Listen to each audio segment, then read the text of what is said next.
A pleasure to say the least. The one and only DJ Broome, David DJ Broome, now head coach of the Lumberjacks. First off, DJ, that ring's got a pretty good tone to it. How does it feel to be the head coach of the Lumberjacks? It's you're settling in. I think it was a lot at first, obviously getting here with no roster. So we had a lot of work to do quickly, but really excited about how it came together and where we're at now. So it's been good.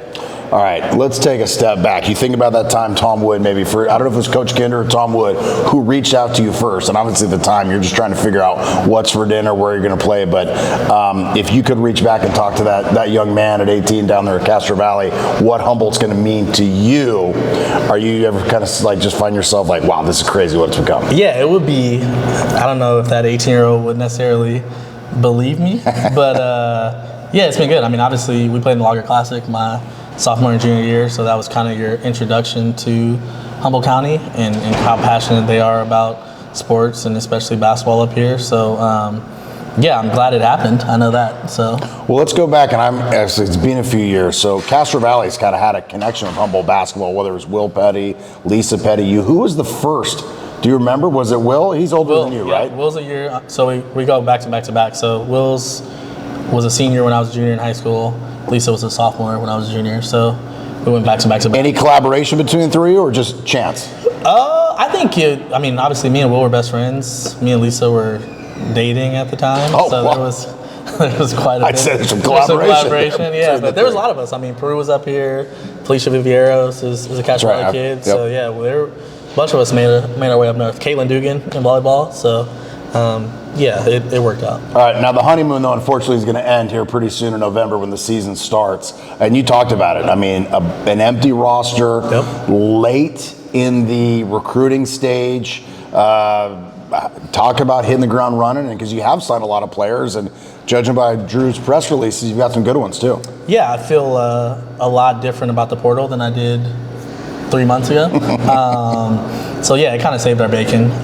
Really excited about the guys we got, talent-wise, size. They've been a blast to work with so far. We got a lot of personalities, and they play really hard. So I'm waiting for the honeymoon phase to end in that, where they, piss me off a little bit, and I go like, okay, this is why you were available, but there hasn't been any of that so far. So. Talk about you. I mean, you know Humboldt better than anybody. So recruiting not only a good player, someone who is coachable, is going to be a good student, good steward of the community, of course, play, but also find themselves that this is a home for them. They're not going, my goodness, coach, it's been, foggy and rainy, and there's no Chick-fil-A, and these are the things you hear over the years. So how do you find that niche? Because you know it better than anybody. Yeah, I think I've found out that they kind of take on the personality and thoughts you have of the program.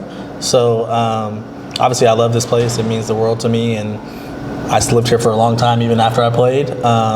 Stevie, my head assistant, and his wife have kind of hit the ground running. They love it too. So it's been really good. So yeah, I've had no complaints. I think they love the facilities. They love that people care. I think they're competitive and know what the tradition's like. So are kind of excited to try to chase that down. So yeah, it's been good, man. Tell us about that journey from that last time you played here, and you got to senior night and before a run in the playoffs, and we'll go over your accolades during the season, but just talk about your journey from being done as a player here at Humboldt State to now the head coach at Cal Poly Humboldt. Yeah, I bounced around quite a bit, which I think is kind of paying dividends as I start my head coaching journey. Coached a couple years here. I coached at Cal State Monterey Bay. Coached a couple years at Sonoma State, a couple years at Academy of Art, and then most recently I was at University of Montana for 4 years, which was an incredible experience. Missoula reminds me of a bigger version of this. And obviously you're at the Division I level and got to experience winning a championship and playing in the NCAA tournament, and you learned a bunch. Your role went down in the fact that you went from associate head coach at Academy of Art to starting off as a GA at Montana, and kind of worked your way through it and just saw it through a different lens. But I learned a lot from Trav and those guys up there, Cobb and Flo, obviously super familiar with the CC2A. And yeah, I'll take a lot of what I learned there and kind of put it to work here. So November, the season will get going officially. How much ground do you guys need to make up as far as X's and O's and getting ready? And then, quite frankly, Coach, what kind of expectations, or is it too early to set expectations? I don't think it's ever too early. I think, people are going to say you got the job late and you're a first-year head coach. I mean, all the excuses are laid out if you want them. But, I mean, you take this job because of how good of a job you believe it is and know it is, and the success you had as a player. So my expectation is first to come and compete for championships like I did every single time and every year as a player.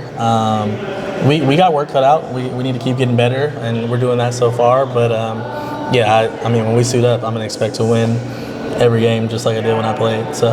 And a guy who's used to that too. Well, real quick, I've got you on the mark. Tell us about getting KJ on your staff.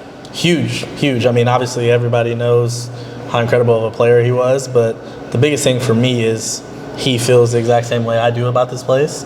He knows the program. He knows what the ultimate success looks like. Obviously, he's on the best team we've ever had here. So to be able to have him come back and pass that along to the guys, obviously we're a good contrast, and I was a point guard and he's humongous. So it works well, and I'm super excited. We're lucky to have him back. The first of many this year, head coach David DJ Broome, back after this.